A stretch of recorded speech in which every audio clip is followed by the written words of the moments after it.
إذ أخرجه الذين كفروا ثاني اثنين إذ هما في الغار إذ يقول لصاحبه لا تحزن إن الله معنا صدق الله مولانا العظيم.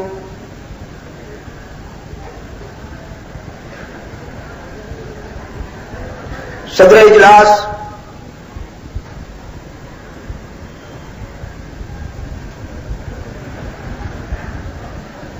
حضرت مولانا سید محمد بنوری صاحب،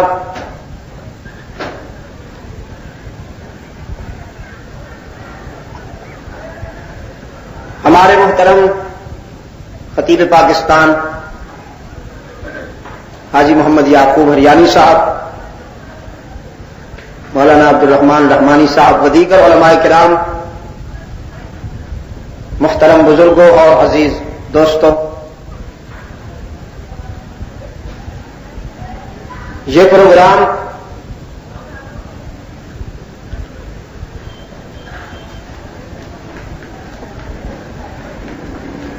بڑے مخصوص قسم کے حالات اور نظام کے تحت ترتیب پایا. جیسا کہ میں نے رات ڈالمیا فیکٹری میں بھی بتایا تھا، خود مجھے صرف ایک رات پہلے پتہ چلا کہ یہ پروگرام ترتیب دیے گئے.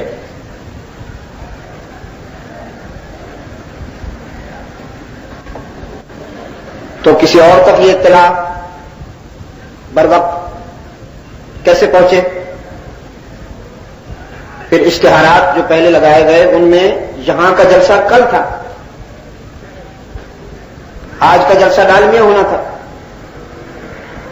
لیکن کل کا جلسہ ڈالمیا ہو گیا اور آج کا جلسہ یہاں ہو رہا ہے،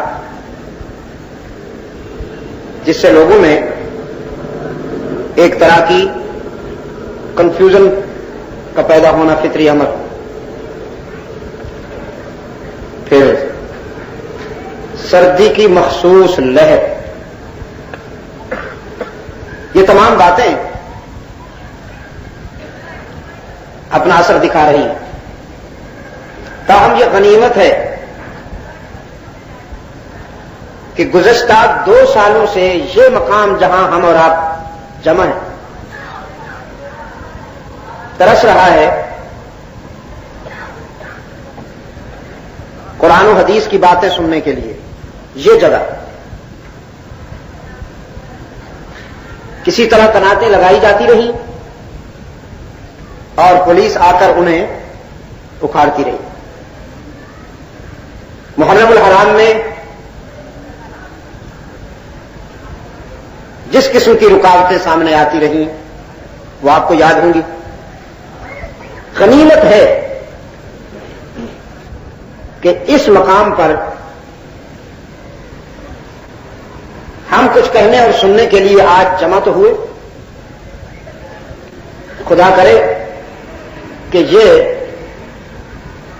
آئندہ بہت سی کامیابیوں کی تمہید بنے.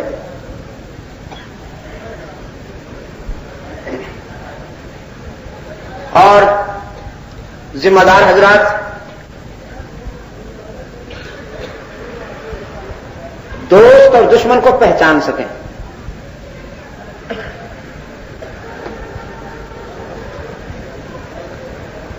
میں پھر کہیں بھول نہ جاؤں، میرے ایک عزیز نے ابھی مجھے چٹ بھیجی، اس میں لکھا ہے کہ شریعت بل کب آئے گا.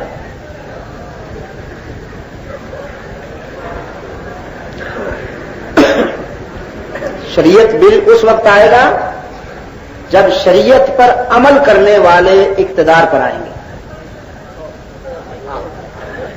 کسی دھوکے میں نہ رہیے، اور نہ میں آپ کو اس سلسلے میں خوش کر کے اپنے نمبر بنانا چاہتا ہوں، نہ میری یہ عادت ہے، اور نہ ہم اس منزل کے مسافر ہیں.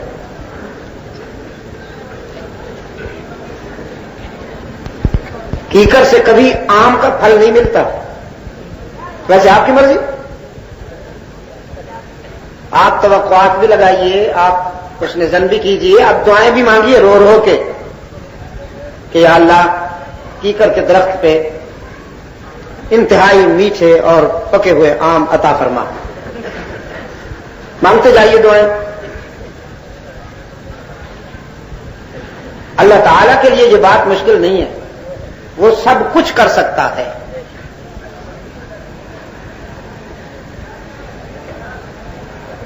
لیکن سنت اللہ جو ہے، فطرت کے جو تقاضے ہیں یا اسلامی تعلیمات نے ہمیں جو روشنی بخشی ہے،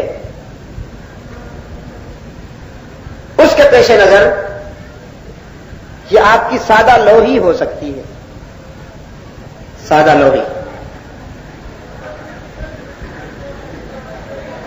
بہرحال فانتظروا انی معکم من المنتظرین.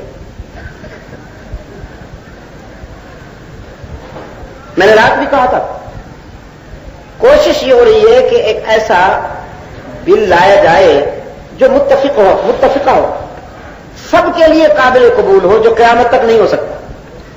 میں یہ بتا دوں، ہاں وقت گزر جائے گا، آگے چل کے معلوم نہیں حالات کیا ہو جائیں گے، لوگوں کے جذبات کہاں پہنچ چکے ہوں گے. وقت گزارنے کے لیے یہ اچھی تعویل ہے. ایک متفقہ بل تلاش کیا جا رہا ہے، اس کے لیے کوشش ہو رہی ہے، آپ دعا کریں. اس میں ریٹائرڈ جج بھی بیٹھے ہیں، اس میں قانون دان بھی بیچارے کوشش کر رہے ہیں، کچھ علماء کرام بھی بڑے منجھے ہوئے اور معتبر علماء کرام، وہ بھی اس میں کوشش کر رہے ہیں کہ پانی سے مکھن نکال لیں. بہرحال پانی کو بلویا جا رہا ہے اور وہ امید دلا رہے ہیں کہ مکھن نکال لیا جائے گا. نکال لیں، ہم دعا گو ہیں. تو میرا جواب یاد ہے آپ کو، شریعت بل اس وقت آئے گا جب شریعت پر عمل کرنے والے اقتدار کریں.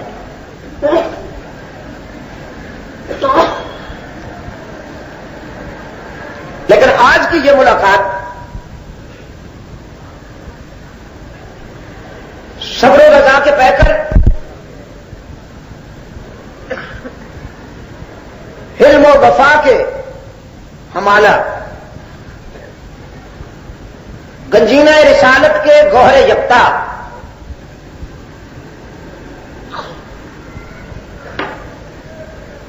آسمان رشد و ہدایت کے کوکب اعظم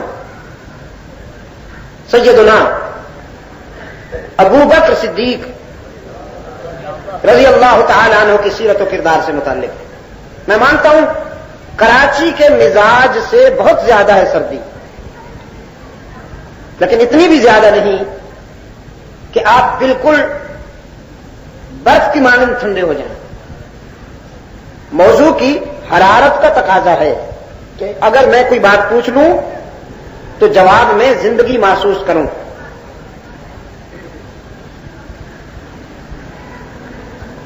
عزیز دوستو، کتاب اللہ کا جو حصہ میری گزارشات کی بنیاد ہے، جس کی تلاوت کی سعادت میں نے ابھی آپ کے سامنے حاصل کی، یہ ان مخصوص حالات میں نازل ہوا یہ حصہ قرآن کریم کا کہ جب غزوہ تبوک کی تجہیز کے موقع پر، غزوہ تبوک کی تیاری کے موقع پر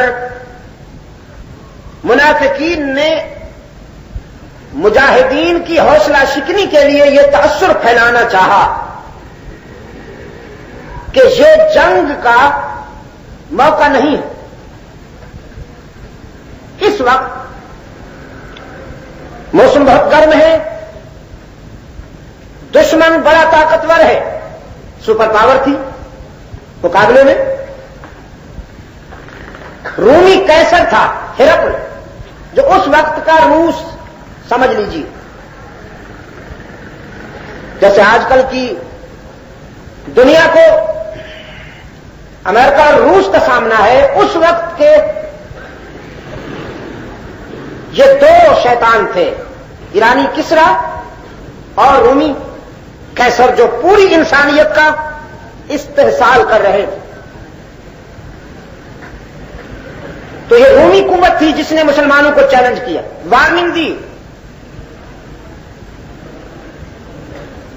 عالم صلی اللہ علیہ وسلم نے فرزندان اسلام کو ترغیب دیتے ہوئے تیاری کا اور دفاع کا حکم دیا. یہ باتیں بار بار آپ کے سامنے میں کہہ چکا ہوں، گوش گزار کر چکا ہوں، لیکن یہ باتیں اتنی لذیذ ہیں، یہ باتیں اتنی خوبصورت ہیں، بلکہ اتنی جاندار ہیں یہ باتیں کہ 1400 سال سے ریپیٹ ہو رہی ہیں. انہیں بیان کیا جا رہا ہے بالتکرار. لکھنے والے اور بولنے والے اپنے اپنے انداز میں انہی باتوں کو دوہرا رہے ہیں، لیکن ان کی کشش ختم نہیں ہوتی، ان کا شباب ختم نہیں ہوتا، ان کی جوانی جوں کی توں ہے. اور ان کے دامن میں جو پیغام ہے، جو میسج ہے، اگر وہ ہماری سمجھ میں آ جائے تو بہت بڑی خوش قسمتی ہوگی. صحابہ کرام نے اس غزوے کی تیاری کے سلسلے میں سب سے پہلی قربانی مالی عطا کی تھی، جس کو دیکھ کر رومی بادشاہت کے جاسوسوں نے ہرقل کو رپورٹ دی کہ سلامتی کا راستہ یہ ہے کہ تم ارادہ ملتوی کر دو، مسلمانوں سے مت ٹکراؤ. اس نے پوچھا کیوں؟ مسلمان تعداد میں زیادہ ہیں؟ کہا نہیں. اس نے پوچھا مسلمانوں کے پاس ساز و سامان زیادہ ہے؟ انہوں نے کہا نہیں. کہا پھر ہم ارادہ کیوں ملتوی کریں؟ اس کے جاسوسوں نے کہا جو جذبہ ہم وہاں دیکھ کے آئے ہیں وہ یہاں نہیں ہے. ہم نے صحن مسجد نبوی میں ایک قائد دیکھا ہے جسے وہ محمد کہتے ہیں صلی اللہ علیہ وسلم، اور اس قائد کی ترغیب پر، اس قائد کے اشارے پر قربانیاں دینے والے ہم نے لوگوں کو دیکھا ہے جسے صحابہ کہتے ہیں. انہوں نے اپنے معبود کی قسم کھا کے کہا ہم نے بہت سے مناظر دیکھے ہیں ان آنکھوں سے، کئی لیڈر اور کئی ورکر ہمارے سامنے گزرے ہیں، لیکن ہم قسم کھا کے کہتے ہیں آج تک ہماری آنکھوں نے محمد جیسا قائد نہیں دیکھا اور صحابہ جیسا ورکر اور رضاکار نہیں دیکھا. وہ تو ایک اشارے پر سب کچھ قربان کرنے کو تلے بیٹھے ہیں. مقابلہ تو اس سے کیا جائے جو موت سے ڈرے. جو کچھ ہم دیکھ کے آئے ہیں تو وہ موت سے نہیں ڈرتے، موت ان سے ڈرتی ہے. سلامتی کا راستہ یہ ہے کہ ارادہ ملتوی کر دو. آپ یہ سن کر حیران ہو گئے کہ اس نے ارادہ ملتوی ہی کر دی. اس قدر ڈرا، اتنا گھبرایا کہ میدان میں آنے سے اس نے ارادہ بدل دیا. لیکن چونکہ رحمت عالم صلی اللہ علیہ وسلم تیاری فرما چکے تھے، آپ صلی اللہ علیہ وسلم نے صحابہ کرام رضوان اللہ علیہم اجمعین کو تبوک کے محاذ پر چلنے کا حکم دیا. اس موقع پر دل کے بیماروں منافقین نے حوصلہ شکنی کے لیے بدگمانی پیدا کرنے کی کوشش کی. دشمن بڑا طاقتور ہے، اس کے پاس بے پناہ ساز و سامان ہے، ہمارے پاس کیا رکھا ہے، اور پھر موسم اتنا گرم ہے کہ اس میں تو چلنا مشکل ہے، لڑو گے کیسے؟ تو بعض سادہ ذہن جو ہوتے ہیں وہ پراپگنڈے سے بہت متاثر ہوتے ہیں. نیک نیت ہوتے ہیں وہ لوگ، میں ان کی نیت پہ شبہ نہیں کرتا، لیکن پراپگنڈا اتنی بڑی آزمائش ہے کہ اس سے بچ کے رہنا میرے نزدیک چند ہی ارباب بصیرت کا کام ہوتا ہے جن پہ اللہ کا خاص فضل و کرم. رب العالمین نے اس موقع پر یہ آیت نازل فرمائی کہ تمہارا یہ خیال ہے کہ اگر تم گھروں میں بیٹھے رہو گے تو یہ سلسلہ رک جائے گا. تمہارا یہ خیال ہے کہ اگر تم قافلے میں شریک نہیں ہوگے تو محمد عربی صلی اللہ علیہ وسلم کامیاب نہ ہو پائیں گے. تمہارا یہ خیال ہے کہ کامیابی کا انحصار تم پر ہے. ہرگز نہیں. کامیابی اور ناکامی کے فیصلے فرش پہ نہیں، عرش پہ ہوتے ہیں. وہ میں کرتا ہوں. چاہوں تو بڑے بڑے لشکروں کو ناکام کر دیتا ہوں، اور چاہوں تو پرندوں سے مرتبہ چھوٹا سا قافلہ جیت جاتا ہے، مٹھی بھر پرندے. فرمایا الا تنصروه فقد نصره اللہ، الا تنصروه فقد نصره اللہ اذ اخرجه الذین کفروا، اگر تم اللہ کے رسول صلی اللہ علیہ وسلم سے تعاون نہ بھی کرو، اس سے کوئی فرق نہیں پڑے گا، اس لیے کہ اللہ اپنے رسول کا مددگار ہے۔ فقد نصرہ اللہ، اللہ اپنے رسول کا مددگار ہے۔ اور اس کی مثال اذ اخرجہ الذین کفروا ثانی اثنین اذ ہما فی الغار، تمہیں یاد ہے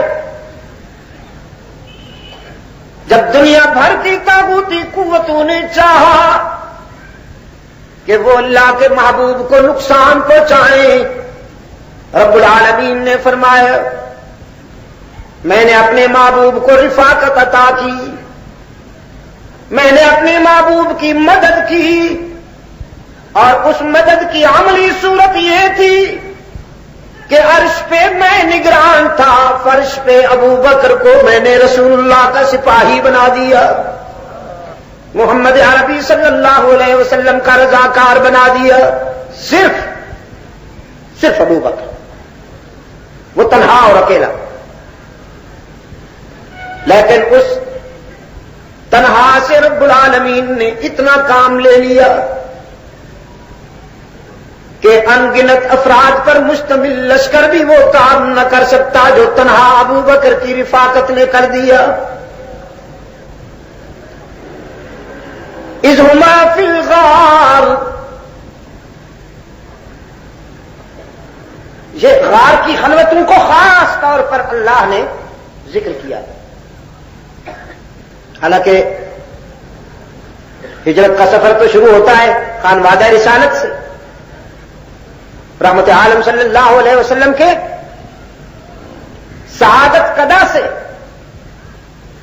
رحمت عالم صلی اللہ علیہ وسلم کے مسکن سے، کہ جب آپ صلی اللہ علیہ وسلم روانہ ہوئے، لیکن صرف غار کی خلوتوں کو اللہ نے قرآن میں محفوظ کر دیا کہ جب وہ اپنے صاحب سے کہہ رہا تھا گھبراؤ نہیں کہ اللہ ہمارے ساتھ ہے۔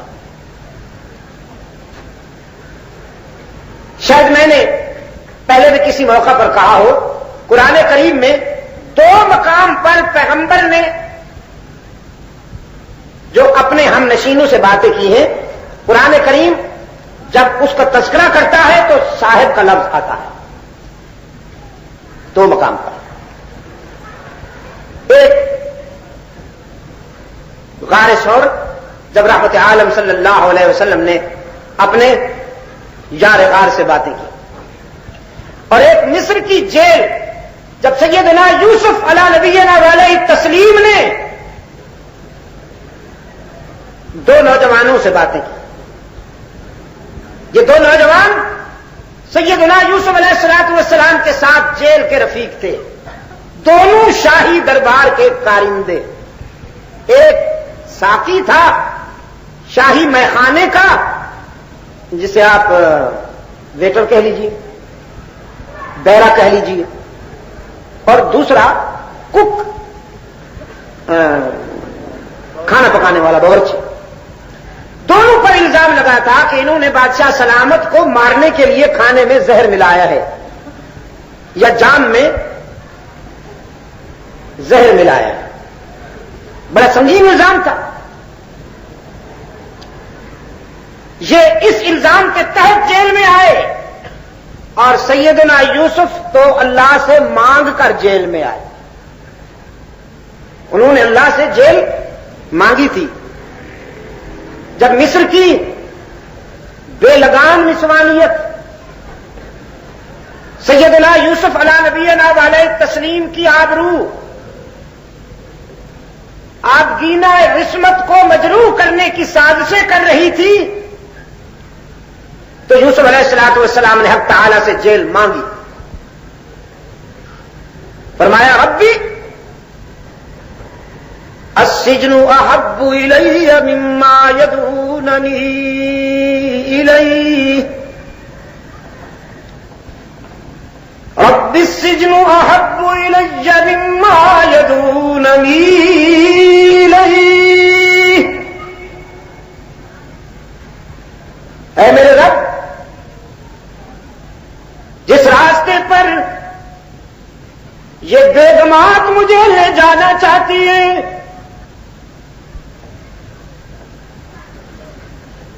اس سے بچنے کے لیے میں تجھ سے جیل مانگتا ہوں اگرچہ جیل آزمائش کی جگہ ہے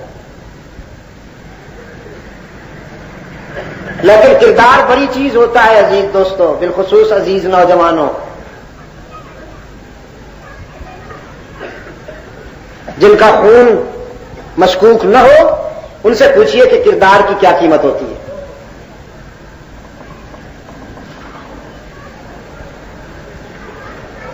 اب تعالی نے فرمایا فاستجاب له ربه فصرف عنه كيدهم یوسف کے رب نے ان کی دعا پوری کر دی اور ان کی سازش سے بچا لیا اور جیل بھیج دیا آپ نے دیکھا آزمائش کے اس موڑ پر یوسف علیہ السلام نے کس سے مدد مانگی ہے دوستو سردی کے مارے ہوئے دوستو چلو نہیں پوچھوں گا بس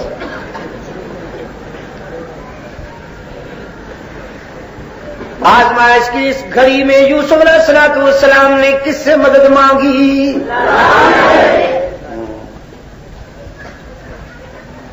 قرآن کی بات یہی ہے کہ جب بھی کوئی مصیبت آئے جب بھی کوئی مشکل آئے جب بھی کوئی آزمائش آئے تو انسان کس سے مدد مانگتا ہوا اچھا لگتا ہے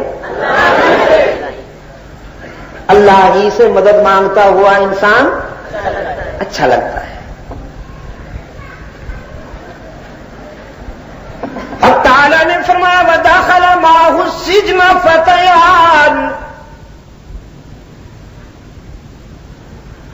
یوسف کے ساتھ دو نوجوان بھی جیل میں آئے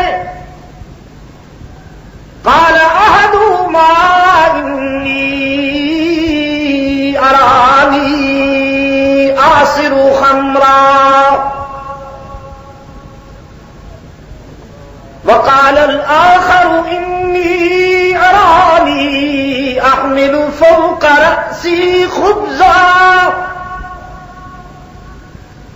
تأكل الطير منه نبئنا بتأويله إنا نراك من المحسنين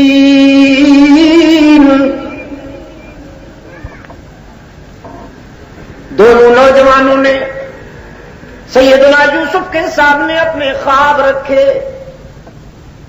عرض کیا ہمیں آپ کے چہرے پر احسان کی جھلک نظر آتی ہے برائے کرم ہمیں ان خوابوں کی تعبیر بتائیے خواب یہ تھے ایک نے کہا میں نے دیکھا میں انگور نچوڑ رہا ہوں اور دوسرے نے کہا میں نے خواب دیکھا کہ روٹیاں اٹھا کے جا رہا ہوں سر پہ پرندے وہیں سے نوچ رہے سیدنا یوسف علیہ السلام نے فرمایا لا یأتیکما طعام ترزقانہ الا نبأتکما بتأویلہ قبل ان یأتیکما بتاتا ہوں تمہارے خوابوں کی تعبیر کھانا آنے سے پہلے بتاتا ہوں لیکن خوابوں کی تعبیر سننے سے پہلے دو باتیں ضروری ہیں دو باتیں ایک یہ کہ جب میں تمہیں تمہارے خوابوں کی تعبیر بتاؤں چونکہ وہ آنے والے زمانے سے تعلق رکھتی ہے تو آنے والے زمانے سے متعلق جب میں تمہیں کوئی بات بتاؤں تو کہیں ذہنی بیماری نہ لگ جائے تمہیں کہیں مجھے عالم غیب نہ سمجھ بیٹھنا جب میں تمہیں تمہارے خوابوں کی تعبیر بتاتے ہوئے آنے والے دور سے متعلق کوئی بات کہوں تو وہ علم غیب نہیں ہے. ذالکما مما علمنی ربی، یہ وہ علم ہے جو میرے رب نے مجھے سکھایا. یہ اللہ کے عطا کردہ علم کی روشنی میں تمہیں بتاؤں گا. میں عالم غیب نہیں، یہ شان صرف اسی کی ہے. یہ حق صرف اللہ کا ہے کہ اسی کو عالم غیب مانا جائے. آپ نے دیکھا پیغمبر کتنا حساس ہے.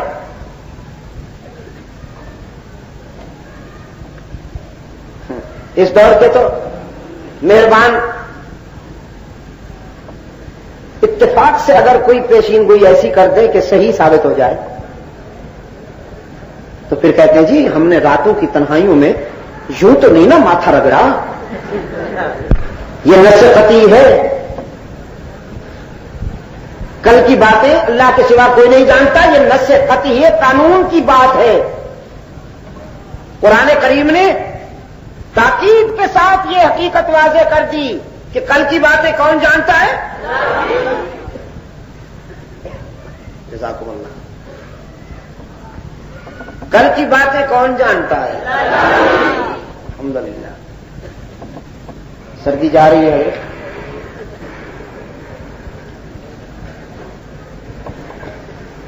میرے عزیز دوستو، سیدنا یوسف علیہ السلام نے پیش بندی کے طور پر ایک تو یہ کام کر لیا کہ کہیں تمہیں شرک کی بیماری نہ لگ جائے، مجھے عالم غیب نہ سمجھ بیٹھنا. دوسرے فرمایا تعبیر پھر سننا، پہلے ذرا تبلیغ ہو جائے. تعبیر تمہارے خوابوں کی بعد میں، تبلیغ پہلے. اور وہ تبلیغ کیا ہے؟ فرمایا انی ترکت ملت قوم لا یؤمنون باللہ. آگے وہم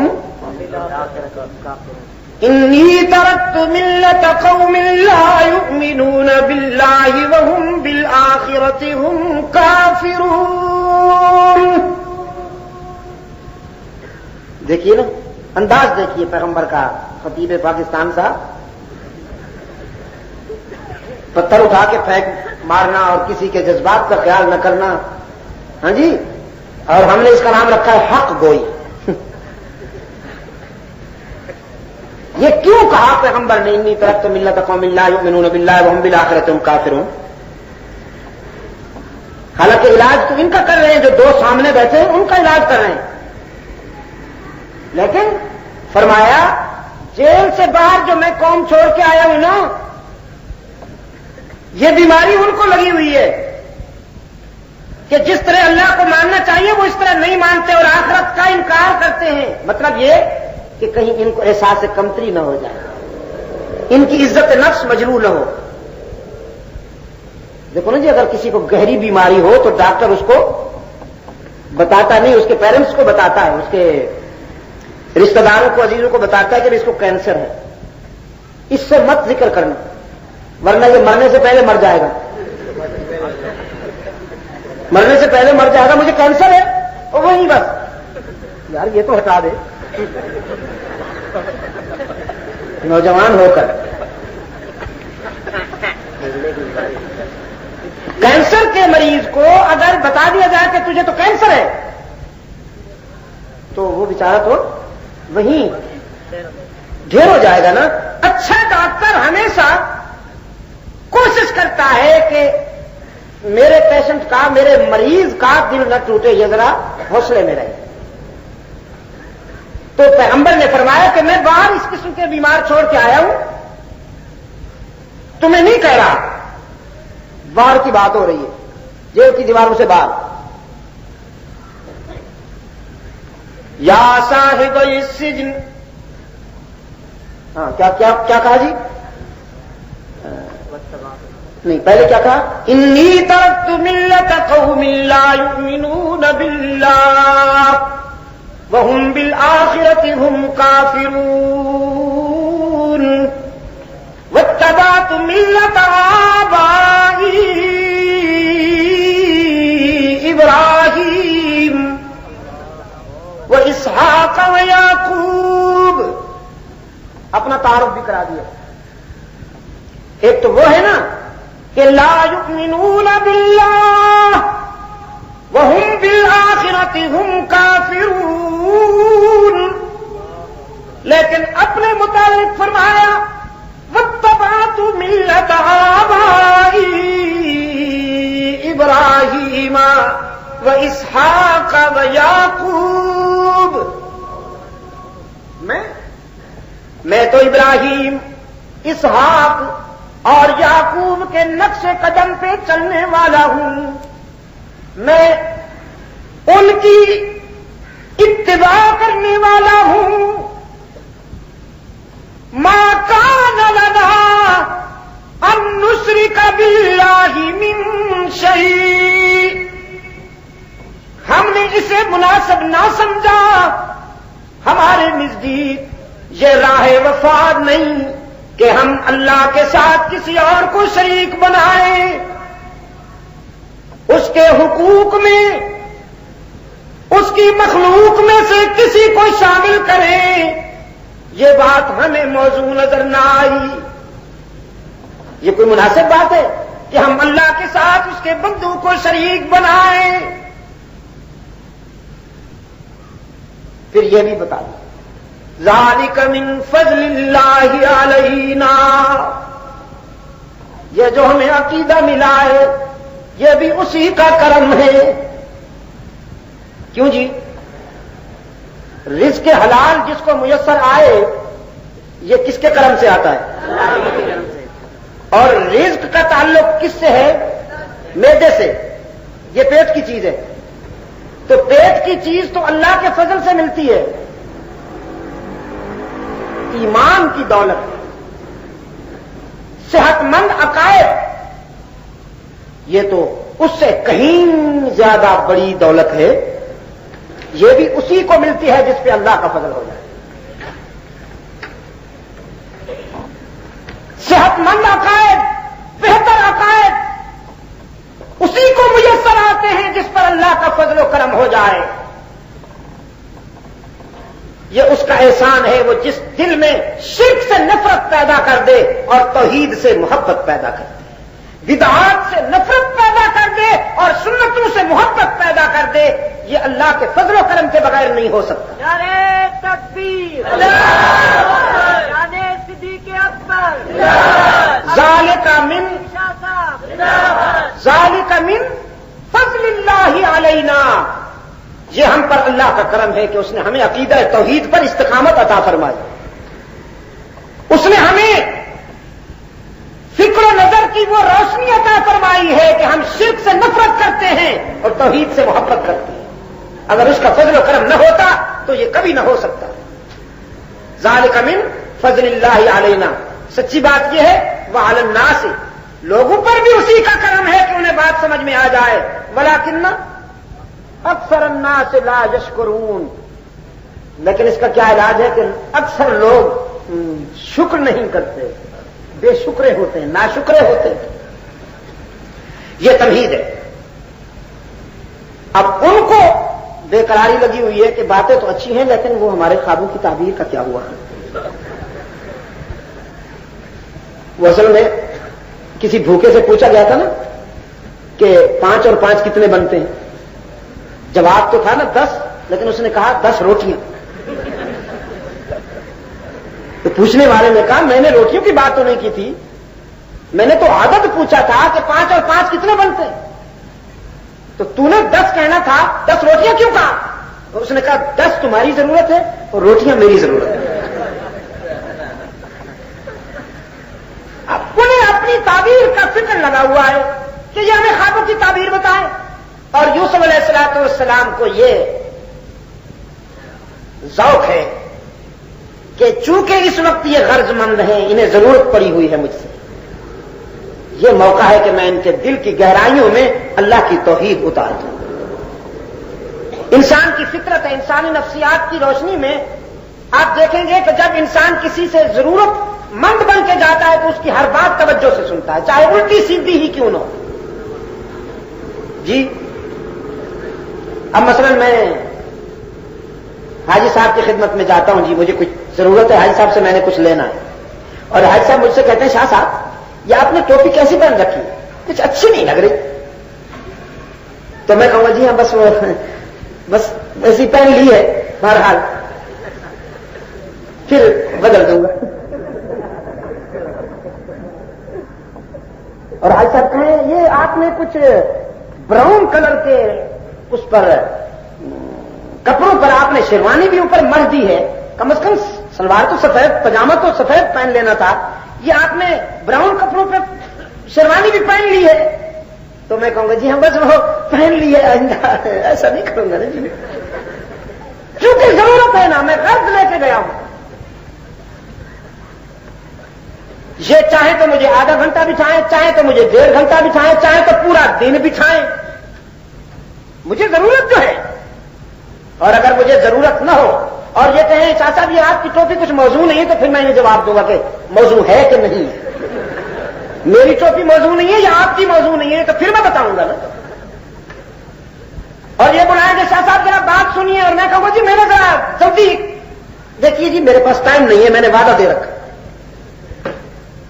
یہ سائیکولوجیکل پوائنٹ آف ویو سے انسانی نفسیات کی روشنی میں بات کر رہا ہوں کہ جب کسی سے انسان کو غرض ہوتی ہے، مطلب ہوتا ہے، تو بات بڑی توجہ سے سنتا ہے، اپنے آپ کو اس کے سپرد کر دیتا ہے. گویا یوسف علیہ الصلوۃ والسلام نے دیکھا ان دونوں کو غرض پڑ گئی ہے مجھ سے، تو اب یہ اپنے آپ کو سپرد کیے بیٹھے ہیں میرے، تو میں ان سے فائدہ کیوں نہ اٹھا لوں. ہم اور آپ فائدہ اٹھاتے ہیں جیب والا، اور پیغمبر فائدہ اٹھاتا ہے اللہ کی توحید بیان کرنے کا. جی پیغمبر کا چندہ یہ ہے کہ توحید سمجھ لو. ہمارے تبلیغی بھائی کہتے ہیں نا جی ہمارا چندہ یہ ہے کہ ہمیں 10 دن دے دو. بس دوستوں اور بزرگوں، اللہ کے دین کے لیے 40 دن دے دو، ہمارا چندہ یہ. تو اپنے ذوق کی بات ہے نا جی، 6 نمبر یاد کر لو اور اس پر عمل پیرا ہو جاؤ. پیغمبر یہ چاہتا ہے کہ انہیں اللہ کی توحید سمجھ میں آ جائے. ہنس گئے ہیں، انہوں نے خود کو سپرد کر دیا ہے میرے، تو جب تعبیر بتا دی تو ان کی توجہ ہٹ جائے گی. اس وقت یہ پوری طرح متوجہ ہے. فرمایا یا صاحب السجن ارباب متفرقون خیر ام اللہ الواحد القہار. اے جیل کے رفیقو، خوابوں کی تعبیر سننے سے پہلے ذرا اپنے ضمیر سے پوچھ کر مجھے بتاؤ، میرے سوال کا جواب دو. ارباب متفرقون خیر، دامن پھیلانے کے لیے اللہ کا در مناسب ہے یا دوسرے دروازے مناسب ہیں؟ رات کی تنہائی میں کس کے آگے آنسو بہائے جائیں، کس کے حضور دامن پھیلائے جائے، مشکلات میں کس سے مدد مانگی جائے؟ دوسرے دروازے مناسب ہیں یا اللہ کا در؟ ارباب متفرقون خیر ام اللہ الواحد القہار. اگر آپ مجھے اجازت دیں تو میں عرض کروں کہ آج بھی یہ سوال گونج رہا ہے. قرآن کریم اپنے خاموش مگر پرجوش لہجے میں آج بھی دنیا والوں سے پوچھ رہا ہے، ارباب متفرقون خیر ام اللہ الواحد القہار. سر جھکانے کے لیے بندوں کا در مناسب ہے یا اللہ کا در؟ انسانی جبین کی عاجزیوں کے لیے مسجود کون ہے؟ حقیقی معبود کون ہے؟ ہر جگہ موجود کون ہے؟ اللہ غیوب کون ہے، کار ساز و دستگیر و حاجت روا و مشکل کشا کون ہے۔ دیکھو جی، موسم کوئی ہو، ٹھنڈا ہو یا گرم، ہم نے تو یہی کہنا ہے، بہار ہو کے خزاں لا الہ الا اللہ۔ یہ بہت ضروری، جب تک یہ بنیادیں مضبوط نہیں ہوں گی۔ آپ کو تو فکر ہے نا جی ناخن کی، انگلیوں کی، کانوں کی، بالوں کی، اور مجھے فکر ہے سر کی۔ سر نہ رہا تو کیا بچے گا؟ مجھے یہ ڈر ہے دل زندہ کہیں تو نہ مر جائے کہ زندگانی عبارت ہے تیرے جینے سے۔ ہاں، توحید دل ہے، عقیدہ توحید فرزندان اسلام کے فکر میں وہی اہمیت رکھتا ہے جو انسانی وجود میں سر کی اہمیت ہے۔ اگر سر کٹ جائے تو کچھ نہیں بچتا۔ میرے عزیز دوستو، یوسف علیہ الصلوۃ والسلام نے یہاں اپنے ہم نشینوں سے فرمایا، اے جیل کے دوستوں۔ اور جب قرآن کریم نے صدیق اکبر کا نام جنہیں ہضم نہیں ہوتا، اور صدیق اکبر کا نام آتے ہی جن کی بائیں پسلی دکھنے لگتی ہے، ان میں سے ایک صاحب فرمانے لگے، صاحب نبی ہونے سے صاحب ایمان ہونا تو ضروری نہیں ہو جاتا۔ وہ دیکھیے یوسف علیہ السلام کے ساتھ جو بیٹھے تھے وہ صاحب نبی تو تھے، لیکن صاحب ایمان نہ بن سکے۔ اس لیے اگر کوئی غار ثور میں صاحب نبی بنا تو اس کا ایمان کہاں سے ثابت ہو جاتا؟ اب میں مرثیہ لوحہ اور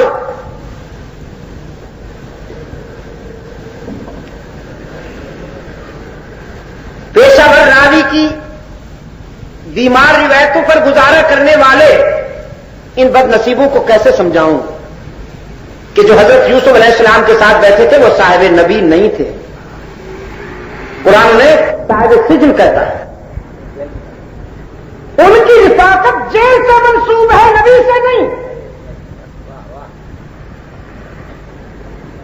یا صاحب یہ سجن، اے جیل کے دوستوں۔ لیکن یہاں غار ثور میں قرآن کریم نے جب تذکرہ فرمایا ہے نبوت و صداقت کا، تو یہاں الفاظ آئے ہیں یقول لصاحب ہی لا تحزن، اور یہ جو ہی کا اشارہ ہے اس کا مشار الیہ صدیق اکبر ہے۔ وہاں یوسف علیہ السلام فرماتے ہیں جیل کے دوستوں، اور ثور کی تنہائیوں میں محمد عربی فرماتے ہیں اے میرا دوست۔ وہ جیل کے دوست تھے، جب جیل کی زندگی ختم ہوئی تو ان کی رفاقت بھی ختم ہو گئی، اور یہ محمد کا دوست تھا صلی اللہ علیہ وسلم۔ یہ دوستی قائم تھی، قائم ہے، اور قائم رہے گی حشر تک۔ جو یوسف علیہ السلام کے ساتھ بیٹھے تھے ان کی رفاقت جیل کے بعد ختم ہو گئی، اور جس نے ثور کی تنہائیوں میں رحمت عالم صلی اللہ علیہ وسلم کا سر اپنی گود میں لیا ہوا تھا، وہ زندگی کے ہر لمحے میں رفیق، امن میں، جنگ میں،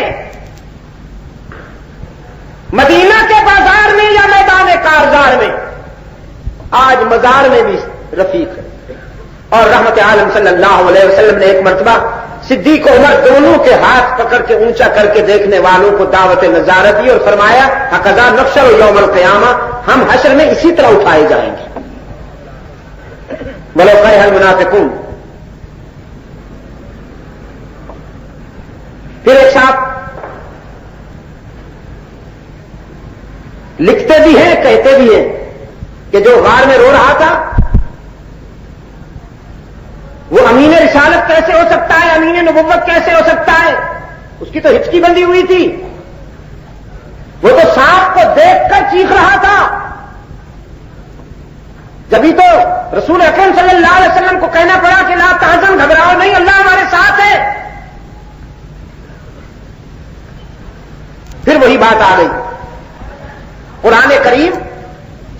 کسی کو یہ کہتا ہے کہ اپنی ذات سے متعلق نہ گھبراؤ تو وہاں لا تخف کہتا ہے. سیدنا موسیٰ علیہ الصلوۃ والسلام نے جب لکڑی پھینکی تھی اور وہ سانپ بن گیا اور حق تعالی نے فرمایا خذھا اسے پکڑیے, تو موسیٰ علیہ الصلوۃ والسلام سوچتے ہیں سانپ کو پکڑوں, رب العالمین نے ساتھ ہی فرما دیا ولا تخف, گھبراؤ نہیں, ڈرو نہیں, سنعیدھا سیرتھا الاولی, جب آپ پکڑیں گے تو آپ کے ہاتھ میں لکڑی ہی آئے گی, یہ سانپ آپ کے لیے نہیں بنا, اس نے اور کام کرنے.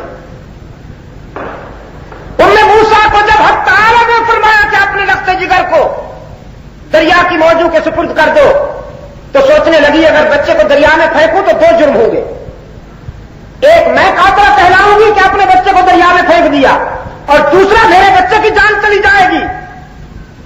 حق تعالی نے فرمایا لا تخافی ولا تحزنی, اپنا خوف بھی نہ کرو اور اپنے لال کا, اپنے لخت جگر کا حزن بھی نہ کرو, ہم تجھے بھی بچائیں گے, تیرے لخت جگر کی بھی حفاظت کریں گے. لیکن رحمت عالم صلی اللہ علیہ وسلم نے جب صدیق اکبر سے فرمایا تو لا تخف کہا ہی نہیں, فرمایا لا تحزن ان اللہ معنا. لا تخف تو اس وقت کہا جاتا کہ ابو بکر کے فکر میں اپنی ذات سے متعلق کوئی خوف ہوتا تو پیغمبر کہتا کہ لا تخف, جب اپنی ذات کا کوئی خوف تھا نہیں تو لا تخف آتا کیوں؟ صرف یہ فکر تھی کہ اس موڑ پر کہیں میرا محبوب مجھ سے جدا نہ ہو جائے, تو قرآن نے کہا لا تحزن.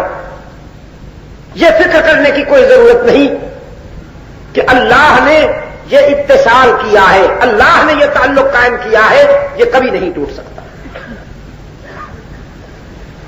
میرے عزیز دوست,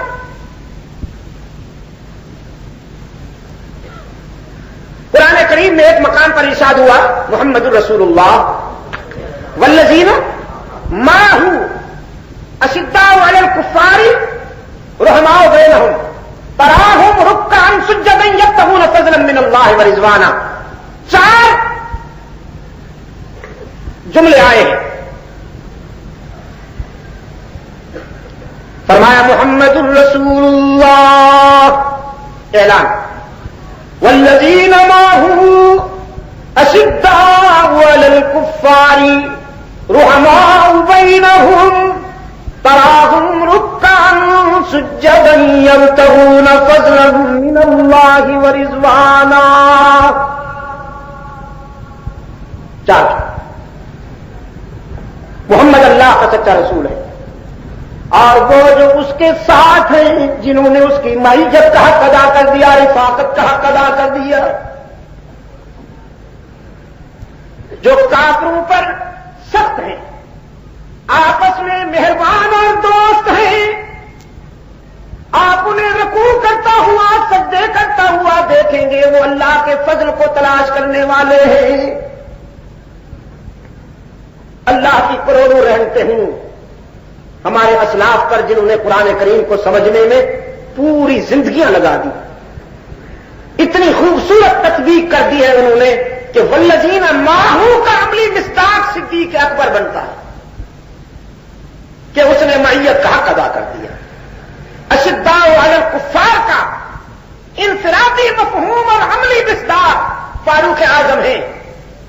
رحماء بینہم کا عملی مفہوم عثمان ابن عفان بنتے ہیں, اور تراہم رکعا سجدا کا عملی معیار سیدنا علی المرتضی رضی اللہ تعالی عنہ بنتے ہیں.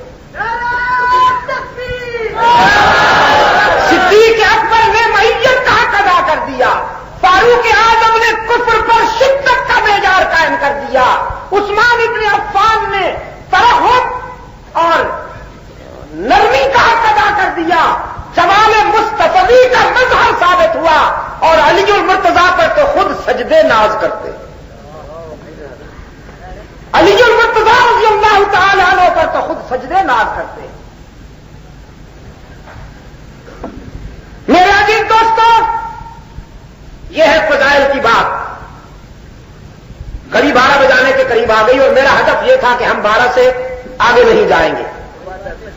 میں نے جو آپ سے کہنا ہے بات موجودہ حالات میں فضائل کا جہاں تک تعلق ہے صدیق اکبر رضی اللہ تعالیٰ عنہ تو سمندر ہے، لیکن صدیق اکبر رضی اللہ تعالیٰ عنہ کی خلافت کا کتنے مہینے ہیں بھائی؟ 27 مہینے میرے عزیز، 17 نہیں۔ مطالعہ کیا کیجئے نا، نعرے کم لگایا کیجئے، مطالعہ زیادہ کیا کیجئے۔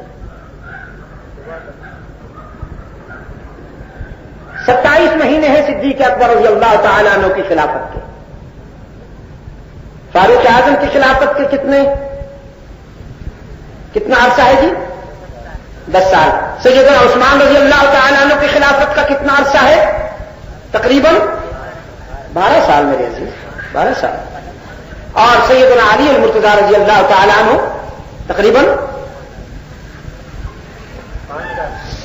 4.5 سال تقریباً۔ تو صدیق اکبر رضی اللہ تعالیٰ عنہ کا زمانہ سب سے کم ہوا۔ 27 مہینے کے کیا معنی ہے؟ 2 سال 3 مہینہ کچھ دن، 2 سال 3 مہینے کچھ دن۔ فاروق اعظم 10 سال، عثمان ابن عفان رضی اللہ تعالیٰ عنہ تقریباً 12 سال، حضرت علی رضی اللہ تعالیٰ عنہ 4.5 یا 5 سال، اور سیدنا صدیق اکبر رضی اللہ تعالیٰ عنہ تقریباً 2.25 سال۔ پہلی اینٹ اگر ٹیڑھی ہوگی تو پھر اس کے اوپر ساری اینٹیں ٹیڑھی ہی ہوتی چلی جائیں گی۔ صدیق اکبر نے قصر خلافت کی پہلی اینٹ اتنی سیدھی رکھ دی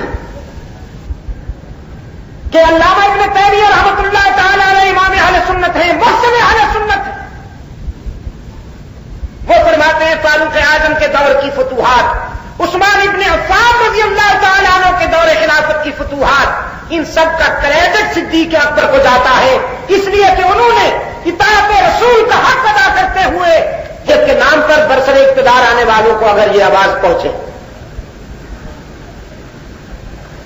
تو بڑی خوش قسمتی ہوگی۔ دیکھیے جی، ہمیں ان سے کوئی شکوہ نہیں جو اسلام کا نام لے کر نہیں آتے، حالانکہ یہ کام قیامت تک نہیں ہو سکتا۔ مجھے پتا ہے، میں نام نہیں دیتا ہوں، میرا یہ ذوق ہے کہ کچھ ایسے حضرات ہیں کہ بھائیوں میں بھی ان کے اتفاق نہیں ہے۔ کاش کہ میں اس پوزیشن میں ہوتا کہ نام لے سکتا، لیکن نام نہیں لوں گا۔ بھائیوں میں ان کے اتفاق نہیں ہے، ٹھیک ٹھاک اختلافات ہیں۔ تو کیا وہ گھر چھوڑ دیں گے اختلافات کی وجہ سے؟ زندگی کا سفر ترک کر دیں گے؟ اختلافات ہونے کے باوجود وہ زندگی کا سفر جاری کیے ہوئے ہیں، جاری رکھے ہوئے ہیں۔ بڑے فیصلے کرنے کے لیے بڑے رسک لینے پڑتے ہیں عزیز دوستوں۔ صدیق اکبر رضی اللہ تعالیٰ عنہ مسند خلافت پہ آئے تو منکرین ختم نبوت، منکرین زکات چیلنج بن کر سامنے کھڑے تھے۔ مسلمہ کذاب نبوت کا دعویٰ کیے ہوئے تھا، اور ایک فرقہ پیدا ہوا، انہوں نے کہا ہم زکات اس طرح نہیں دیں گے جس طرح آپ کہتے ہیں، ہماری اپنی فکر، ہماری اپنی ایک فکر۔ صدیق اکبر رضی اللہ تعالیٰ عنہ نے فرمایا، حالانکہ بعض صحابہ کرام نے مشورہ دیا، اس موقع پر ذرا آپ تھوڑا سا نرمی اختیار فرمائیں، بالخصوص سیدنا فاروق اعظم رضی اللہ تعالیٰ عنہ کی رائے بھی نرمی اختیار فرمائیے، جس پر صدیق اکبر رضی اللہ تعالیٰ عنہ نے فرمایا اجبان فی الکفر واخوان فی الاسلام، جب تک تو کفر میں تھا تو تیرا جلال قابو میں نہیں آتا تھا، اب اسلام میں اتنی نرمی کیسے یاد آ گئی آپ کو؟ فقیر آیت اور فرمایا حضرت عبداللہ بن مسعود رضی اللہ تعالیٰ عنہ فرماتے ہیں ہم حیران ہوتے تھے صدیق کیا کر رہا، لیکن جب نتائج سامنے آتے تھے تو ہم سب جھوم کر کہتے تھے کہ اللہ نے اپنے رسول کے جانشین کا سینہ کھول دیا ہے دین کی خدمت کی۔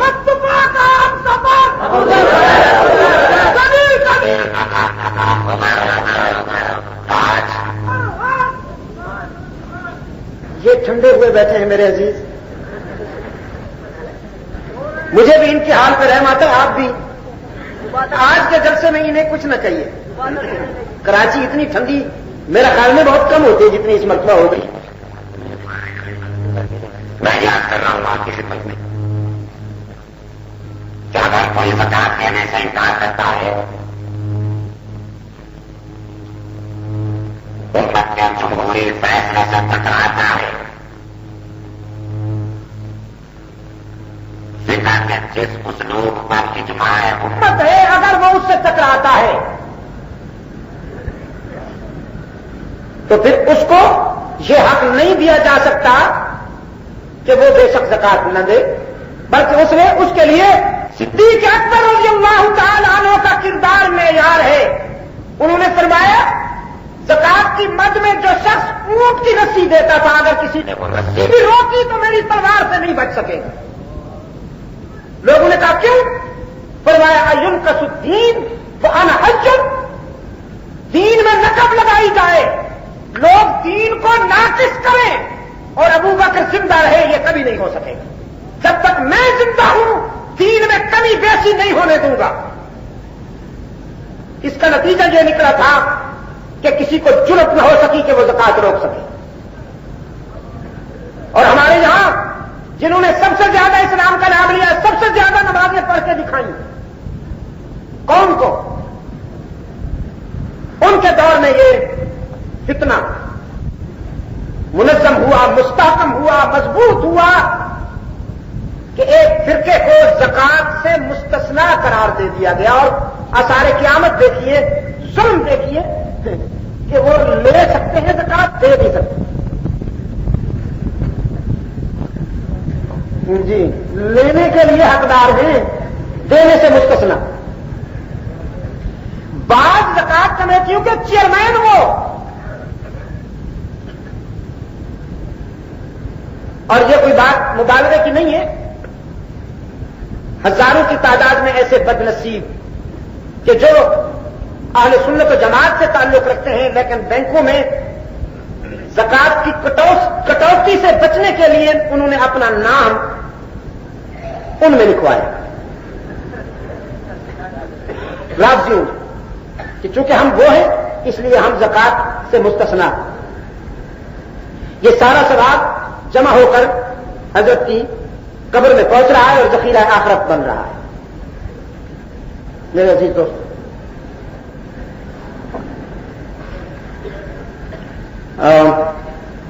بڑے فیصلے کرنے کے لیے بڑا رسک لینا پڑتا ہے۔ جب تک بڑے رسک لینے کا ضرور پیدا نہیں کرو گے اس وقت تک بڑے فیصلوں میں کامیابی نہیں ہو پائے گی۔ دیکھیے، اگر آپ کا حافظہ یاد دلاتا ہے، آپ کا حافظہ اتنا حساس ہے تو آپ کو یاد ہوگا علامہ احسان اللہ مرحوم جب شہید ہوئے تھے تو میں نے اسی کراچی میں بھی کہا تھا، راولپنڈی میں بھی کہا تھا، پشاور میں بھی کہا تھا کہ یہ سلسلہ اچھا نہیں ہے، اس سلسلے کی روک تھام کے لیے صحت مند قدم اٹھاؤ، اس کے سدباب میں تو ٹھوس فیصلے کرو۔ یہ سلسلہ معلوم نہیں کہاں تک جائے گا۔ ہم ماتم نہیں کر رہے کسی پر بھی، میں آپ کو بتا دوں، ماضی سے لے کر قیامت تک فرزندان اسلام میں سے ہزاروں لاکھوں نہیں کروڑوں کی تعداد میں لوگ راہ حق میں جانے دیتے آئے ہیں اور راہ حق میں جانے دیتے رہیں گے۔ ہم کسی کا ماتم نہیں کرتے، لیکن ہم یہ کہتے ہیں کہ فیصلے صحیح کرو، انصاف کرو۔ اگر خود نا انصافی سے بچنا چاہتے ہو تو انصاف کو مضبوط بناؤ، ورنہ خود بھی اس کا شکار ہو جاؤ گے نا انصافی۔ میرے عزیز دوستوں، صدیق اکبر رضی اللہ تعالی عنہ کے کردار نے اور ان کے اسوہ نے ہمیں ایک اور سبق بھی دیا کہ ایک کامیاب حکمران کے لیے ضروری ہے کہ وہ اللہ اور اس کے رسول کی بات کرے۔ اللہ اور اس کے رسول کی بات کی جائے تو ہر قدم صحیح اٹھے گا۔ صدیق اکبر رضی اللہ تعالی عنہ نے اللہ اور اس کے رسول کی اطاعت کا جو معیار قائم کیا، اسی معیار پر فاروق اعظم رضی اللہ تعالی عنہ پورے اترے، عثمان بن عفان پورے اترے۔ تو آپ دیکھیے کہ خلافت راشدہ تاریخ اسلام کا وہ سنہری دور ہے کہ جب مدینہ الرسول میں مرکز اسلام میں دارالخلافہ میں اعلان کیا جاتا تھا اگر کوئی زکات لینے والا ہے تو آئے بیت المال میں زکات لے کے جائے.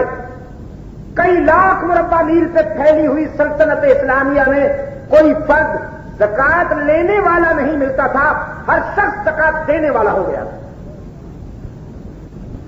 آج ذرا اعلان کیجیے اگر کوئی زکات لینے والا ہو تو کل حاجی یعقوب ہریانی صاحب کے گھر پہ آ جائے. پھر حاجی صاحب سے کہیے کہ اپنا کوٹ بچا کے دکھائیں اور ٹوپی بچا کے دکھائیں. اور اگر یہ کہے کہ دیکھو جی گڑبڑ مت کرو, بدنظمی بری چیز ہے, قطار بنا لو, تو انشاءاللہ ان کے گھر سے قطار شروع ہوگی, ٹھٹھا تک جائے گی. جی برائی ختم نہیں ہوتی, اعلان ہوتے, انتہائی گرم گرم بیانات آتے ہیں. آپ صبح اخبار اٹھائے نا جی, مہنگائی کو ختم کر دیا جائے گا, رشوت کو ختم کر, یا اللہ یا اللہ, مہنگائی ختم ہی تو ہو گئی.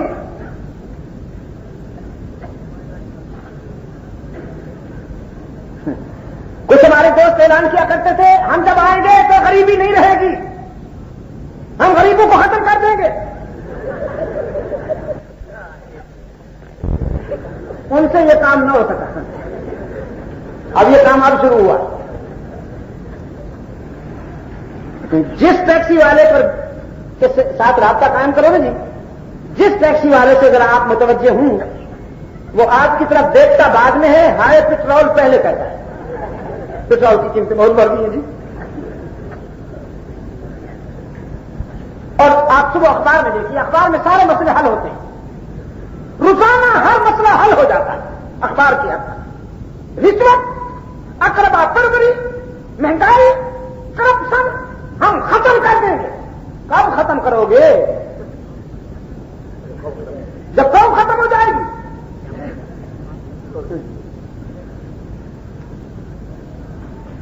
فرماتے ہیں خود انحصاری سے کام لیجئے, خود انحصاری سے کام لیجئے. دیکھیے نا جی, ہم نے اپنا خرچہ خود برداشت کر رہے ہیں. ہم نے حکم دے دیا ہے کہ ہمارا کھانا پینا بس ہماری اپنی جیب سے ہوگا. یا اللہ یا اللہ, اس سادگی پہ کون نہ مر جائے امیر. لڑتے ہیں اور ہاتھ میں تلوار بھی نہیں. خرچہ اپنا کریں گے کھانے پینے کا, اور اگر کہیں جانا پڑے گا تو چارٹر طیارہ ساتھ جائے گا, اور اس طیارے کا روزانے کا خرچہ پٹرول کا کئی لاکھ بن جاتا ہے. ایک دن میں کئی لاکھ. اور خوشامدیوں کا جو لشکر ساتھ چلتا ہے, آخر ان کا پیٹ بھی تو بھرنا ہے نا جی. وہ جی حضوری ہے جو ہمیں جب بھی ملتے ہیں, حضرت آپ نے تو حد کر دی, آپ نے تو کمال کر دیا. آپ ہیں تو ملک ہے, اگر آپ نہ رہے تو ملک نہیں رہے گا. یہ نمبر بنانے والے, یہ نمبر بنانے والے خوشامد کر کے جن کا پیٹ بھرتا ہے, ان کا ایک پورا قافلہ ساتھ ہوتا ہے. میرے عزیز دوستو, میں آپ کی خدمت میں یاد کر رہا ہوں, اگر نیت صحیح ہو, میں دعوے سے کہتا ہوں, بات پھر وہیں آ گئی, آم کے درخت سے ہی آم ملے گا, کیکر کے درخت سے آم نہیں پاؤ گے. میں دعوے سے کہتا ہوں, اگر جہاں پر کوئی قرآن و سنت کا حامل, دین کا عامل, رحمت للعالمین صلی اللہ علیہ وسلم کا وفادار آ جائے, اور وہ وہی سادگی اپنائے جو ہماری تاریخ کی امانت ہے, جو ہماری تاریخ نے ہم تک پہنچائی ہے. سرکاری اخراجات کو کم کر کے اگر یہاں اس ملک کے حالات کے مطابق سفر شروع کیا جائے تو ایک ہفتے کے اندر صورتحال تبدیل ہو سکتی. خود انحصاری کا سبق لینا ہے تو صدیق اکبر سے لیجیے, تنخواہ نہیں دیتے, اثر اور مغرب کے درمیان جانور لے جا کے منڈی میں بیچتے تھے اور اپنی دال روٹی کے لیے بزنس کر کے تجارت کر کے روزانہ کچھ نہ کچھ کما لیتے تھے. شورا نے مجبور کیا، خلیفۃ المسلمین، ایک تو وقت طے ہوتا ہے، دوسرے آپ کی جان کو بھی خطرہ ہے، دشمن وار کر سکتا ہے، آپ برائے کرم ایسا نہ کیا کیجیے، آپ کے اخراجات کی کفالت امت کرے گی اور آپ اتنی تنخواہ قبول فرمائیے۔ صدیق اکبر رضی اللہ تعالیٰ عنہ نے فرمایا میرے اخراجات تم تو نہیں جانتے، میں جانتا ہوں نا، ہم کس قسم کا کھانا کھاتے ہیں، ہمارے اخراجات کیا ہیں، تمہیں کیا پتا۔ اگر انہوں نے 300 درہم طے کیا تھا تو صدیق اکبر نے صرف 100 قبول کیا، 200 چھوڑ دیا، اور وہ جو 100 قبول کیا وہ بھی وقت وفات اپنی بیٹی کو وصیت کر گئے۔ سید عائشہ صدیقہ رضی اللہ تعالی عنہا سے فرمایا لخت جگر علامت کے زمانہ کے خلافت کے زمانہ میں شورا کے اصرار پر تیرے باپ نے جو مشاہرہ لیا ہے، میرے گھر کی ساری چیزیں بیچ کر وہ مشاہرہ بیت المال میں دوبارہ جمع کرا دینا، اور اگر میرے گھر کی چیزیں پوری نہ ہوں تو میرے قبیلے سے کلیکشن کرنا، چندہ کرنا، وہ جتنے پیسے بنتے ہیں بیت المال میں واپس کر دینا، تاکہ رحمت للعالمین کے سامنے کہہ سکوں محمد آپ کی امت کی خدمت بلا معاوضہ کر کے آیا ہے ابو بکر۔ اور جب اس دنیا سے جانے لگوں چلے جاؤں تو کفن کے لیے میرے نیا کپڑا خریدنے کی ضرورت نہیں، یہی چادر جو میں نے بیماری کے دوران استعمال کی ہے اسی کو دھو کر میرا کفن بنا لینا۔ جس پر سید عائشہ صدیقہ رضی اللہ تعالی عنہا نے عرض کیا تھا کیا ہم آپ کو نیا کفن نہیں دے سکتے؟ فرمایا آپ تو دے سکتے ہیں، لیکن ابو بکر کے ضمیر کا یہ تقاضا ہے کہ مرنے والوں سے زندہ رہنے والوں کا زیادہ حق بنتا ہے نئے کپڑے پر۔ میرے رسول کی، میرے قائد کی، میرے آقا کی امت نے دھلا ہوا لباس پہنا ہو، ابو بکر نیا کفن پہن کر جائے کچھ اچھا نہیں لگتا، بس یہی کپڑا ہی دھو لینا اور اسی میں مجھے کفن دے دینا۔ صدیق اکبر رضی اللہ تعالیٰ عنہ معیار ہیں حق و صداقت کا کراچی والوں، نیا کفن پہن کر نہیں جانا چاہتے قبر میں۔ اور اب ہمارے حکمران لاکھوں غریبوں کو بھول کر چادریں چڑھانے کا فنکشن اٹینڈ کرتے ہیں، واٹر بنانے کے لیے چادریں چڑھانے کی تقریبات منعقد ہوتی ہیں اور ٹی وی پہ پوری قوم کو دکھایا جاتا ہے کہ اصل اسلام یہ ہے کہ حضرت فلاں صاحب جو ہے وہ چادر چڑھا رہے ہیں، یہ نہیں بتاتے اسلام کی ضروریات کیا ہیں، اس وقت ہمیں کیا کرنا چاہیے۔ چادریں چڑھانے کی تقریبات پوری قوم کو دکھائی جاتی ہیں۔ ہمارے کمانڈر ان چیف صاحب کی اہلیہ محترمہ نے اس سلسلے میں اگر کچھ کہہ دیا تھا تو مفتیان کرام کا ذوق فتویٰ شباب پہ آ گیا، عروج پہ آ گیا، کفر کھا کے مچلنے لگا، بڑی مشکل سے روکا، اس لیے کہ کمانڈر ان چیف کی اہلیت تھی، اگر کسی کمزور آدمی کی ہوتی تو پتہ نہیں کیا کر ڈالتے اسے۔ کمانڈر ان چیف صاحب ہے نا جی، انہوں نے جب یہ دیکھا نا جی کون سا اسلام کون سی فقہ کون سا فتویٰ کہا تو نہیں، آنکھوں سے یوں ذرا دیکھا نا طبیعت صاف ہو گئی، مفتیوں کی طبیعت صاف ہو رہی ہے، آرام سے بیٹھ گئے چپ کر کے۔ مضبوط آدمی کی اہلیت تھی نا جی، چپ کر گئے، کمزور آدمی کی ہوتی تو پتہ نہیں کیا کچھ ہو جاتا۔ بات انہوں نے صحیح کہی ہے، اسلام استحصال کا قائل نہیں تھا، نہ ہے نہ ہوگا۔ اسلام یہی ہے کہ جب کوئی فوت ہو جائے تو اسے سپرد خاک کر دو، سپرد خاک کر دو، یہ نہیں کہ اس کی خاک کو منڈی بنا لو، اس کی قبر کو مارکیٹ بلکہ سپر مارکیٹ بنا لو اور پھر اس پر کئی خاندان کرنا شروع ہو جائے۔ ایک مجاور اتفاق سے جہاز میں پچھلے دنوں مل گئے، کہنے لگا شاہ صاحب آپ ہمارے پیچھے پڑے ہوئے ہیں اور کوئی موضوع نہیں ملتا آپ کو، اپنی سیٹ سے اٹھ کے آیا، آتے مجھے ہاتھ ملایا اور کہنے لگا جی آپ کو اور کوئی موضوع نہیں ملتا، بس یہی ملتا ہے۔ اب میں نے دیکھا بڑی مخصوص قسم کی زلفیں، بڑی مخصوص قسم کی وہ مونچھیں اور بڑے مخصوص قسم کی وہ ہوا، تو میں نے کہا، اس نے کہا کہ آپ کو اور کوئی موضوع نہیں ملتا، آپ بس یہی، میں نے کہا آپ کو اور کوئی کاروبار نہیں ملتا، بس یہی۔ بزرگوں کے نام کو ہی بیچنا ہے, بزرگوں کی قبروں کو بیچنا ہے, زردر بن جاؤ, دیکھو نا جی بازار بن جاؤ, دکان کھول لو, جنرل اسٹور کھول لو, کوئی اور کاروبار کر لو, بزرگوں کا نام ہی بیچنا ہے تم نے. تو ہنستا ہوا چلا گیا. پتہ نہیں اسے کیا خیال ہے.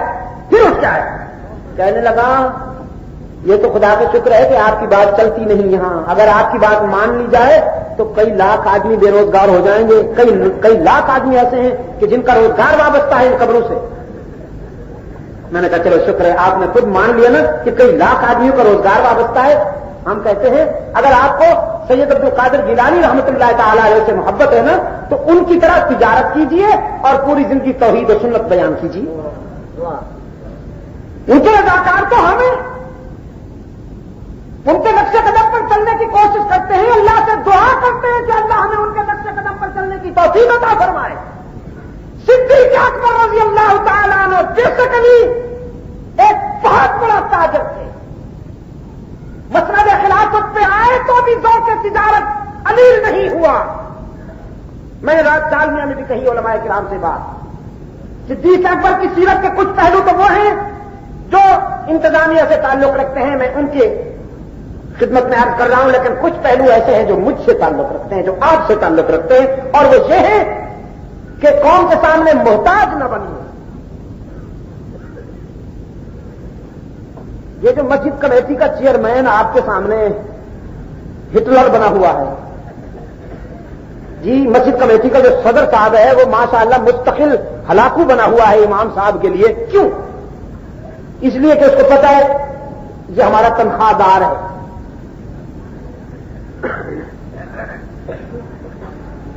اور اگر امام صاحب مسجد سے کچھ لینے کے بجائے ہر مہینے مسجد کو کچھ دے, مسجد کی خدمت کریں, مسجد کے لیے امام صاحب خود چندہ دیں, اور کمیٹی کو پتا ہو کہ یہ امام صاحب جو ہیں وہ ہم سے کچھ لینے والے نہیں ہیں, کچھ دینے والے ہیں, تو پھر اگر کسی نماز میں دیر بھی ہو جائے نا جی تو کمیٹی کے صدر صاحب جو ہیں وہ کہیں گے حضرت آج کچھ دیر ہوگی, طبیعت ٹھیک تو تھی, کچھ طبیعت خراب تو نہیں تھی.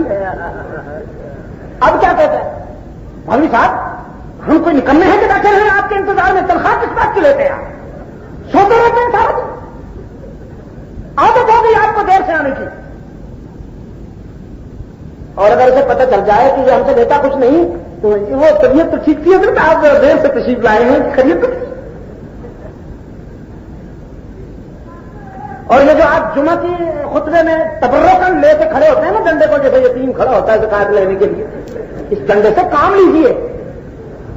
جو مقتدی ذرا ٹیڑھا ہونے لگے اسے سیدھا کیجیے اس سے. دیکھو جی مسجد نبوی کا جو امام ہے وہ مدینے کا قاضی القضات بھی ہے, چیف جسٹس بھی ہے مدینے کا. وہاں کہیے نا ذرا کسی کو اس کے سامنے بولے جی, بول کے دکھائے نا وہ طبیعت ٹھیک کرتے ہیں. اور یہاں جس کی گھر میں کوئی نہیں سنتا وہ مولوی صاحب پر حکومت کرتا ہے, چودراہٹ دکھاتا ہے. گھر میں جس کی کوئی نہیں سنتا مولوی صاحب کے سامنے اس کا غصہ نہیں قابو میں آتا, مسجد میں آ کر اپنی وہ حکومت دکھاتا ہے, روک جماتا ہے مولوی صاحب پر, اس لیے کہ اس کو پتا ہے مولوی محتاج ہے ہمارا. خدا کے لیے اس پہلو پر غور کرنا. باہر کے مسلمانوں نے بہت کچھ اس سلسلے میں سوچ لیا ہے. میں باہر جا کے دیکھتا ہوں, وہاں پر انہوں نے اصلی علوم بھی پڑھا رہے ہیں طلباء کرام, خصوصاً تجارت کے سلسلے میں ان کو ذوق دیتے ہیں. دادے نے تو صاحب میں نے یہ دیکھا کہ آخری 2 سال جو ہیں موقوف رہ کے اور دور حدیث کے, اس میں طلباء کو دکانیں بھی کھول دیتے ہیں وہ, اور کچھ پیسے دیتے ہیں 15,000 یا 20,000 کے تم اس سے بزنس کرو. جس نے اچھا بزنس کیا ہوتا ہے, زیادہ پروفٹ کماتا ہے, اس کے نمبر لگتے ہیں مستقل پرچے, امتحانی پرچے میں اس کے بھی نمبر لگتے ہیں کہ یہ اچھا تاجر ہے. میرے عزیز دوستو, جناب صدیق اکبر رضی اللہ تعالی عنہ ایک آئیڈیل کیریکٹر ہیں ہماری تاریخ کا, اور اب اس ملک کو ضرورت ہے کہ ان کرداروں کے واقعات کو سنہری کہانیوں کے طور پر نہ دہرایا جائے بلکہ انہیں عملی شکل دی جائے. آج امریکہ نے ذرا امداد بند کی, سکرات طاری ہے یار لوگوں کا. بیان تو آ جاتے ہیں نا جی، لیکن مجھے معلوم ہے اندر کی بات مجھے معلوم ہے. سکرات کا عالم ہے، سکرات کا. کبھی روس آنکھیں دکھاتا ہے، کبھی امریکہ آنکھیں دکھاتا ہے. جی آج کل ایک اور صاحب آنکھیں دکھا رہے ہیں. یہ آنکھیں دکھاتے کیوں ہیں؟ اس لیے کہ انہیں پتا ہے یہ پتلی سے اتری ہوئی قوم ہے. کمزور کو ہر شخص آنکھیں دکھاتا ہے. میں وہی بات پھر دوہراؤں. اپنے اندر قوت پیدا کیجیے، اپنے آپ کو منظم کیجیے، اللہ اور اس کے رسول کے ساتھ کیا ہوا وعدہ پورا کیجیے، پھر انشاءاللہ دنیا آپ سے ڈرے گی، آپ دنیا والوں سے نہیں ڈریں گے. اور اللہ کا وعدہ بھی انہی لوگوں سے ہے. تمکین دین انہی کی ہوگی، خوف انہی کا امن سے بدل جائے گا، بدحالی انہی کی خوشحالی سے بدل جائے گی جو ایمان کے معیار پہ پورے اتریں گے اور عمل کے معیار پہ پورے اتریں گے. وعد اللہ الذین آمنوا منکم وعملوا الصالحات لَيَسْتَخْلِفَنَّهُمْ فِي الْأَرْضِ كَمَا اسْتَخْلَفَ الَّذِينَ مِنْ قَبْلِهِمْ وَلَيُمَكِّنَنَّ لَهُمْ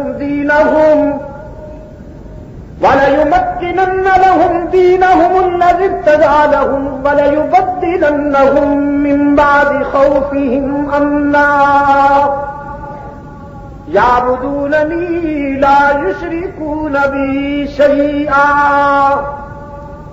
وعدہ کیا اللہ نے ان لوگوں سے جو تم میں سے ہیں. وعد اللہ الذین آمنوا منکم وعملوا الصالحات. اے حلقہ رسالت میں بیٹھنے والوں، تم میں سے جو ایمان و عمل کے معیار پہ پورے اتریں گے ان کے ساتھ اللہ کا وعدہ ہے کہ انہیں خلافت ملے گی، ان کے دین کو تمکین ملے گی، ان کا خوف امن سے بدل جائے گا، ان کی بدحالی خوشحالی سے بدل جائے گی، ان کی مٹی سونا بن جائے گی. اللہ کا یہ وعدہ قیامت تک ہے، قیامت تک ہے. فرزندان اسلام کے ساتھ اللہ کا یہ وعدہ کہ اس معیار پر اگر تم پورے اترو گے تو پھر ہم تمہیں یہ جزا دیں گے. اور اگر آپ جو بوئیں گے تو فصل بھی جو کی تیار ہوگی. اگر آپ کنویں کھودیں گے تو ظاہر ہے کہ ان گڑھوں میں گرنا پڑے گا. اللہ تعالی ہم سب کو اپنے شاندار ماضی کے ساتھ عملی وابستگی نصیب فرمائے.